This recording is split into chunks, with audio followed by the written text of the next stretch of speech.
pump. I kind of want to cut him off his draws. I might be okay with this exchange. It's not horrible. It feels horrible because it's a 2-for-1, but in a way it's a 2-for-1 on his side too because he's not drawing the card. He's also losing the Viper.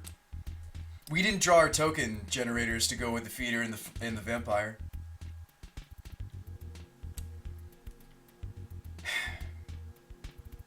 Yeah, I hate this line, but I just feel like this hymn is going to lose a lot of its effectiveness if I just let him draw out of this. Right, it is a 2-for-2. It is at least a 2-for-2. It is at least 2-for-2.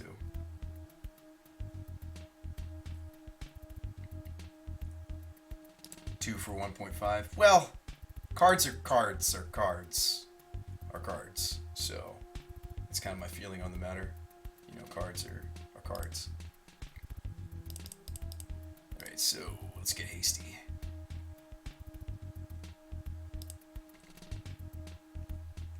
I mean, this thing can get there.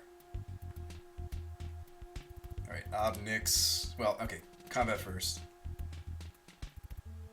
Yeah, like that hymn to Turok was just busted. This game could have been very different had he had the Garrick, and then Garrick would have enabled him to cast the Thundermaw. That hymn to Turok was just absurd. It was absurd. There's the Blood Soaked for the Falconwrath. So we found Wombo Combo. This is a human, so it will pump the Aristocrat.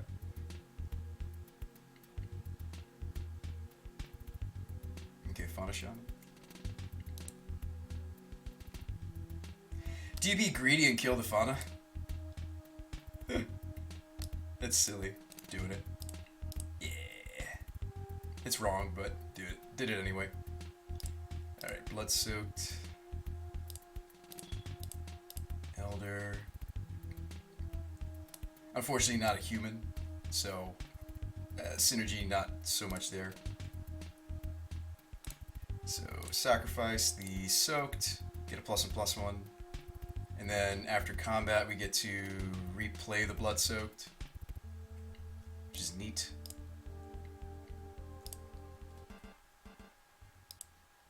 Yeah, it's pretty neat.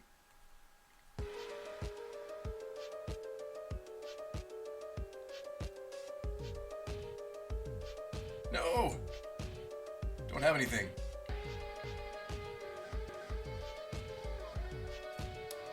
Flame Tongue where? Okay. He took the FTK. Aristocrat! We can chant back multiple times. Oh yeah, Ben, it's really neat. It is really neat. For sure. Aristocrats, man, tell your friends. It's a real deck. Okay, so we saw like a rampy deck. Walkers. Okay.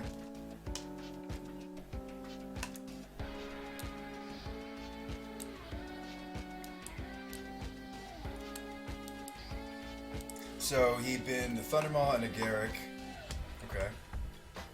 So Price. Price maybe even over Bolt. I'm not kidding. He's in our colors, so the Spectre seems really nice. Anything else you guys see? There's a small chance we get to just get him with one of the reanimate spells if we board those in, although it seems kind of high risk, high reward. Like if you like him to Turok and then, nah, it seems too specific. If we had more hand hate, I would consider these, like making him discard his fatty and then reanimating it for ourselves. Something that could also happen is he plays the fatty and then we, you know, ultimate price it and then you get to animate it. But I think that's greedy too. I think both lines are greedy. How good is the Kakoshu?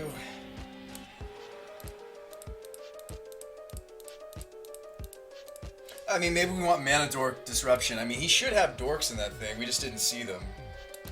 Maybe I'm crazy to board out all of this burn. Might be crazy. Hang on.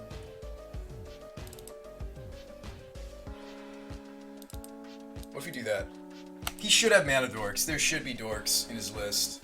So I think the Burst Lighting and the Bolt do a really good job of answering those early threats. We could also get more aggressive. We could bring in the Bushwhack and the Goblin Guide and really streamline just getting the damage. Just get really aggressive. We might not even need Sakura Tribe Elder if we're cutting some of the high dirtly top end. Although Goblin Guide letting the ramp deck draw cards never feels great. Let's see what that looks like. What does that look like if I do that? Take out some of the dirtlier stuff and go for the more aggressive build against him. Gray says, what am I potting into now? The top of the pod is just Shriekmaw, Grey Alchemist. I'm not really doing anything other than going to Shriekmaw, which in this matchup should enough Alchemist. I think I want to lower the curve. I want to kind of get up under his skin before. I feel like his late game's just superior. If he has built the red, if he get green ramp deck properly and gotten the pulls that he needs, I feel like we just want to get under his skin. This hand gets under his skin. Yes, I can't cast the Spectre, but it's very aggressive. It kills his first mana dork. I get to Goblin Guide. If we make some tokens, we'll Bushwhack. Let's just get under his skin.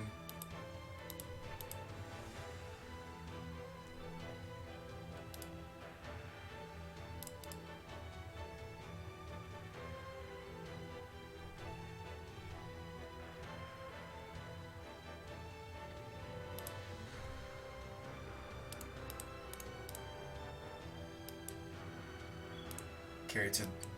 Oh, geez, Carrington is a great roadblock. That's awful for us. That is so gross. This is beautiful for him. Yeah, you just snapcast this dude. Bushwhack lets me get through, but I feel like we want to save this for... okay, Battlement works too. Well, Battlement we can at least attack into and then bolt.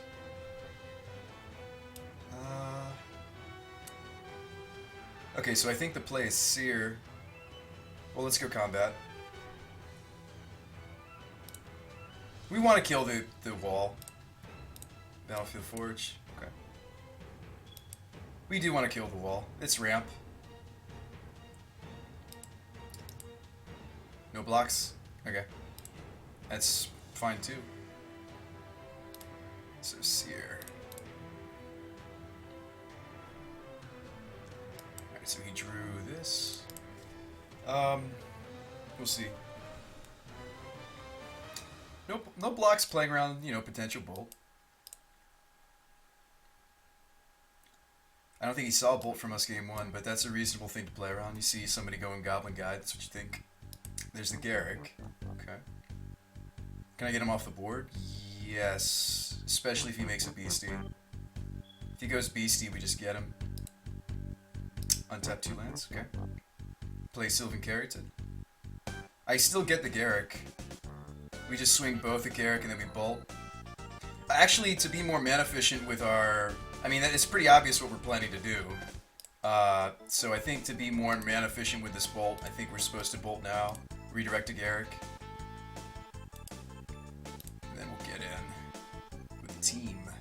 Price? Nice. Price is nice. Alright, so Temple, let's get some information. I would say definitely bottom that. I mean, yeah, he gets a Goblin Guide trigger, but we gotta get the Garrick off the board. Temple of Triumph. Oh, we finally drew him a card. Crap. No! No! Or no, did we also reveal the Battleford field? We may have also revealed that one too.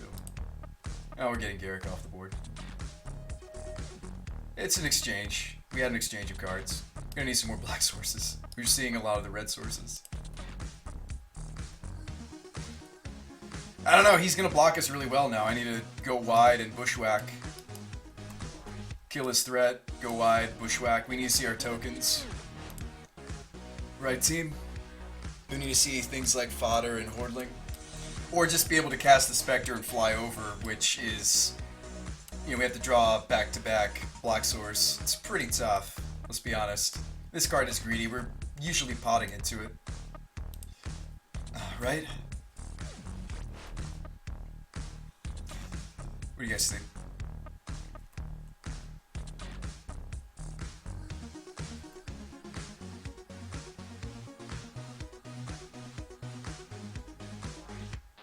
That's awesome that they have that synergy. I mean, they're both defenders, so Battlement is a really disgusting ramp. It puts it on basic. Yep. I mean, I'm not the guy with the tech itch, but that's the correct play. Our Siege Gang is disgusting. It is really good against us. I mean, as much as I don't want to ult price that. Hang on a second. Let's see what our top deck is. If it's the other burn spell, I feel really silly about spending the ultimate price. And I'm not doing anything else in my turn, likely anyway. Okay, so now we have a choice. We could go with a Necrotal instead. I can't Necrotal, excuse me. Cripes. Sweet cripes. Well, okay. Well, we're pricing that. We can't afford him to fling dudes.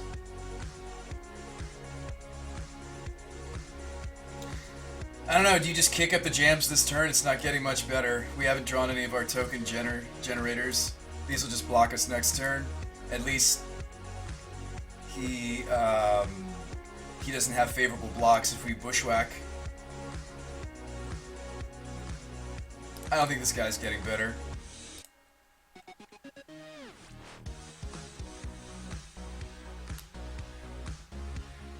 Oh no, it's +1. It's not toughness 2, duh. His blocks are still pretty favorable then, because the Seer looks juicy. I don't know, I feel like we need to scry into another black source though. Like, we're not gonna win just on this little stuff.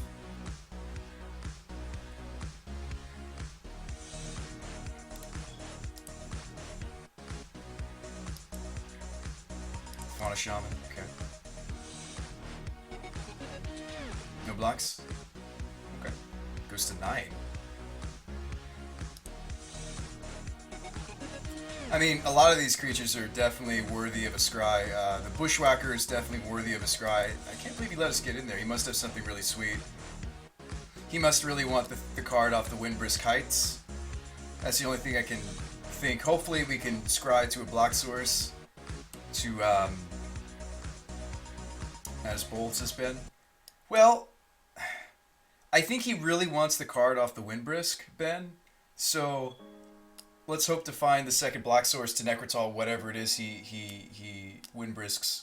Hopefully it's not a Planeswalker. We're hoping it's a big fat thing. Big fat dude that we can Necrotal. But again, we gotta scry into that black source. We got. What you got? He's got plenty of mana. It might not look like a lot of lands over there, but between Fertile Ground and Battlement tapping for double green and carry it, he has plenty of mana, guys. Make no mistake. If he has anything big and scary in his hand, he definitely can cast it. Yeah, he's casting Big Scary. Okay. And also Windbrisking the same turn. Gross. I hope not. Well, no, he tapped the Windbrisk. So, no, he's not Windbrisking this turn.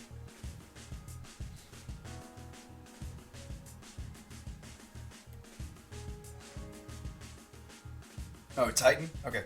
Well, in response to Titan, we'll just do some scries.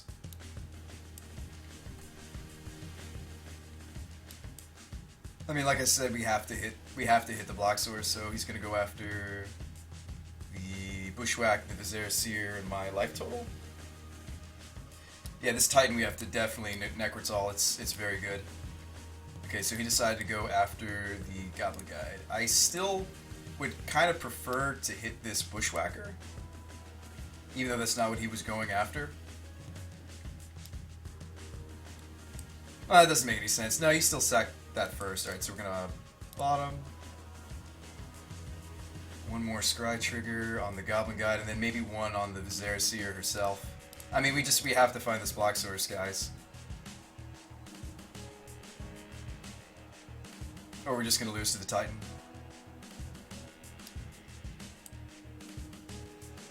This is like modern pod style right here, or whatever. It's a green source, not good enough. Bottom. Scry. Woodland Cemetery, top it. Call it a night. We found it. Took us 3 scries to find it, but we found the answer to that Titan.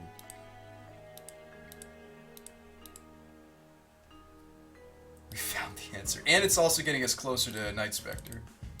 Alright, so Necrotal the Titan. Now we have a first striker.